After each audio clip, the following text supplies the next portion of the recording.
All right. So Mark Zuckerberg, right, he's making a pretty, like, huge prediction, basically, that the smartphones we all use, they're going to be gone within the next 10 years. Wow. Replaced by smart glasses. Like, think about that for a second. Yeah. The thing in your pocket Yeah. could be a thing of the past. It's a bold statement for sure. It really is. It taps into, I think, a growing feeling that maybe, like, our relationship with technology is about to change in a really fundamental way. That's exactly right. And this isn't, just some offhand comment. We're actually looking at this article that came out really recently, March 15th, 2025.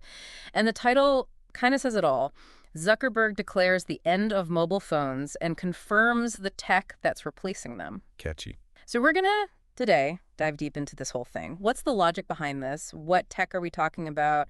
What are the exciting possibilities? But also, probably more importantly, what are the real questions and concerns people are having about this future? Because we want to give you a clear picture of what this shift could look like and how it could affect, your daily life. Absolutely. And to help us break this down, we're going to be looking at, the details laid out in this article, everything from Zuckerberg's own words about the future of personal computing to Meta's actual projects, like the stuff they're working on, specifically Orion, their smart glasses, and also their partnership with Ray-Ban.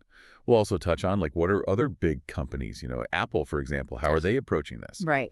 And then, of course, we got to talk about the core technologies that make this whole thing even possible. We're talking about AR, augmented reality, and AI, artificial intelligence. And the article actually has a whole bunch of reader comments, which is really fascinating. We'll get into those too. So let's start with the main argument here. Why are smartphones maybe on their way out? The article points to a few things, and I think a lot of us can relate to this. It's the never-ending notifications, it's the screen fatigue that we all feel, and just this general sense that maybe we want to be less glued to our phones. Just think about it. How many times a day do you instinctively just pick up your phone, even if you don't even have a reason to? You're just checking it. Totally. Yeah, that's something. It's become so common now. That feeling of being overwhelmed by our devices, right? I mean, smartphones were this huge leap forward, but I think more and more that demand on our attention and just the physical act of looking down at a screen can feel like a burden.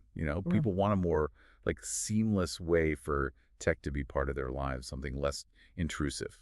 And that kind of leads us to Meta's big project, the one they call Orion. The article actually describes these as, quote, the most advanced smart glasses ever built. And they showed these off, actually, at MetaConnect last year in 2024.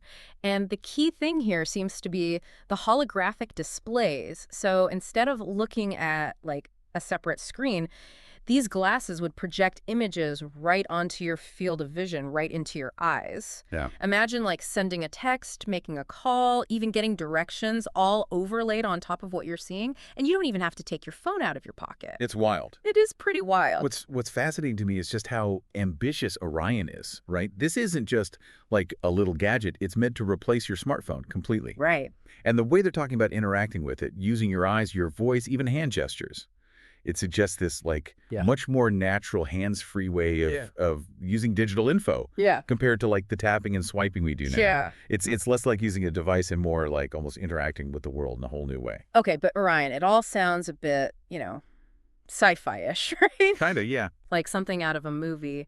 And that's where those Ray-Ban Meta glasses come in, the ones they're already selling. Right. The article presents these as a really important step. It's they're taking the basic smart features, cameras, speakers, voice control, and they're putting them into, a stylish pair of Ray-Bans like the ones people already wear. I mean, it's a good strategy. Yeah. It's all about getting people used to the idea of wearing smart tech on their face. Right. So if people are already taking pics, listening to music, making calls through their glasses, then the jump to full-blown AR, like what Orion promises, maybe that won't feel so weird. Exactly. Yeah, like a natural progression. But, it's important to remember that Meta isn't the only company doing this. Oh, yeah. The article makes it clear this isn't happening in a vacuum. It mentions Apple's Vision Pro as another, approach to this post-smartphone future, although they seem to be, more focused on these immersive mixed reality experiences. Right, like more virtual reality. Mm-hmm. Yeah, exactly. It's a headset, right? It's not glasses. And then you've got Google and Samsung. They're also working on AI-powered smart glasses. It seems like everyone's getting in on this. It does. It seems like a real trend, not just one company going off on their own. That's a big takeaway. The fact that so many big tech companies are investing in this, it suggests they all believe that just like something fundamental is changing, Right. it's how we'll be using tech in the future.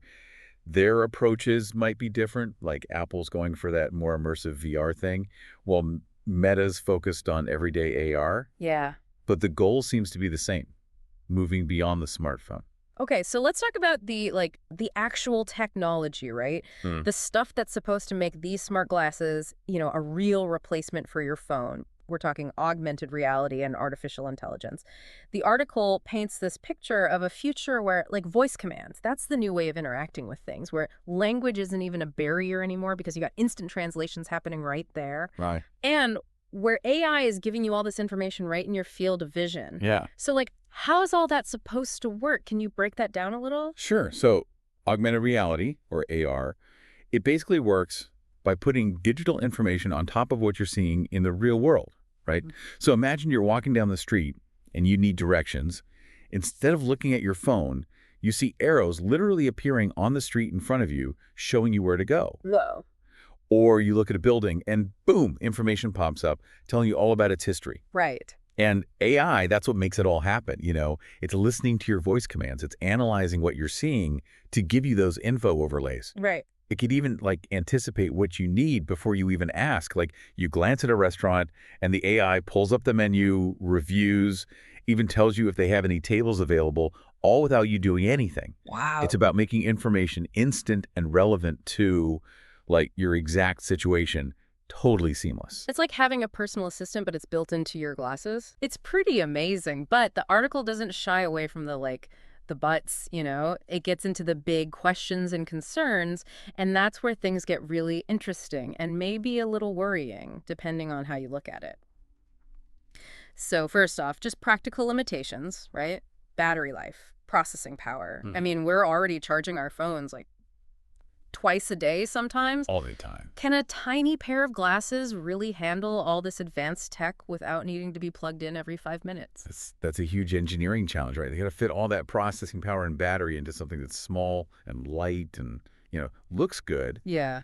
So until they solve that, it's hard to say if smart glasses can truly replace a phone, at least for most people. Okay, and then there's the really big one, privacy. The article lays it out pretty bluntly. It asks, would you be comfortable with always-on cameras and AI tracking everything you see? Uh-oh. For a lot of people, that's a pretty, unsettling thought. It is. How comfortable would you be with that kind of constant monitoring, even if it's supposedly for your own convenience? This is probably the biggest hurdle, honestly. The potential for privacy violations, data misuse, that feeling of constantly being watched, it's a huge concern. Right. And it's not like other tech where you can kind of opt out. This is always there. It's ambient. It's different. We're talking new laws, new expectations. It's a big deal. Yeah. And the article brings up another really good point about how technology actually changes. It reminds us that, quote, old tech doesn't just vanish overnight. Right. We still see landlines around. A lot of people still use desktop computers. So smartphones, they might not disappear completely, but they could become less central to our lives. Yeah, that seems more realistic, at least for the near future, like a gradual shift, right? Yeah. Smartphones become less important as these wearables, these smart glasses, get better and become more integrated into what we do every day. Yeah, exactly. Now, the article also had this section of reader comments, and there were some pretty interesting reactions. One thing that seemed to bug some people was that the article came out in March 2025, but he was talking about stuff from summer 2024. Yeah, things move fast. So some folks felt like the info was already outdated. It's tough. Tech moves so quickly, it's hard to keep up sometimes. Totally. And there is some pretty harsh feedback about the current smart glasses out there. One person called the Ray-Ban Meta glasses awful, said they were poorly made, And broke rude. easily. Ouch. Not exactly a ringing endorsement. Not great, but it's valuable feedback, Build quality, durability, that's super important for something you wear every day. Totally. And that kind of early feedback, that's that's useful for companies Yeah, you got to to improve. make things better. Absolutely. And there was definitely like a lot of skepticism about Zuckerberg's predictions in general. One person just straight up said, quote, "Zuckerberg is delusional," end quote. Wow, some people don't hold back. Nope, they don't. It just shows you not everyone's on board with every new tech thing, and predictions, especially big ones, they always get questioned. It's healthy, right? To be a Yeah, little skeptical. for sure. And a lot of people just said they like flat out don't like the idea of wearing glasses all the time. Yeah. One person said, quote, "I hate wearing glasses. No thanks." Others were worried about how it would look, and someone even joked about like, how are you supposed to take a selfie with glasses on? It's true. Like the look, the comfort, that matters, Mhm. right? For people who don't already wear glasses, having something on their face all the time might be a no-go. Yeah. And even if the tech is amazing, it's got to fit into people's lives, you know? Yeah. Can't be too weird. Totally. And a bunch of comments were from people who, they already wear prescription glasses, especially like variables or bifocals. And Right. they're like, how's this going to work with my regular glasses? Good point. And people with like other vision problems or hearing problems, they also had concerns about like, would this even work for them? Right. Accessibility is huge. It is. They got to make this stuff work for everyone, including people who already have like vision or hearing challenges. Otherwise, it's just not going to work. It's got to be inclusive. Exactly. And then there's the driving thing. People were worried about like distraction while driving. Oh, yeah, that's a big one. One person was like, how are cops going to know if someone's using their smart glasses while they're driving? That's a valid concern. And there were even concerns about like potential effects on people with epilepsy, who have seizures. So like safety regulations, all that stuff, it's going to have to be figured out as this technology develops. Yeah, especially for something like driving, where safety is so important, they got to have clear rules. For sure. And it's not just about the rules, it's about understanding how this tech might affect people's health, especially different groups, like people with epilepsy. And then you had like the broader societal anxieties, right? People were worried about like companies having even more access to our personal info, people becoming even more disconnected from, real life face-to-face interaction. Right. Some people were just convinced that smartphones aren't going anywhere no matter what. I mean, that's possible. Yeah. Happened before. Totally. And one person was like really worried about EMF radiation, from having these devices so close to our heads all the time. Yeah, something to think about. It is. It's like any tech that becomes such a big part of our lives, it's going to raise questions about, our health, our relationships, even just our general well-being, right? Definitely. And being open about those concerns, doing the research, that's how you build trust. Absolutely. And then you have some people who are just like totally against the whole idea of AR and AI in this form. Yeah, not everyone's going to be excited. One person said it made their, quote, skin crawl, end quote. And another one said it was like something out of a bad sci-fi movie. Well, you can't please everyone. That's true. It just shows you not everyone embraces new technology, There's always going to be a range of reactions from like super excited to totally freaked out. It's normal. New things are scary.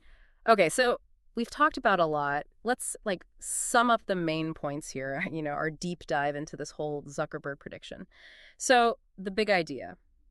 Smartphones might be replaced by smart glasses within the next 10 years, driven by stuff like Meta's Orion project, those Ray-Ban Meta glasses as a like stepping stone, Right. and the power of AR and AI. We talked about the potential upsides, having information instantly, being able to communicate hands-free. Mostly. Exactly. Right. But we also talked about the huge challenges and concerns like battery life, processing power, the whole privacy thing with always-on cameras and AI, and just, will people even adopt this? Wow. And then all those worries about health, safety, social impact, accessibility, all those things that came up in the comments. A lot to consider.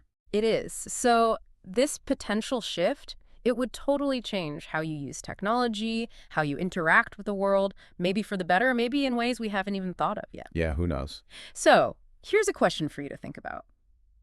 We've got the potential benefits, instant info, seamless communication, all that. But then there's the real concerns, the privacy stuff, the practicality. Right.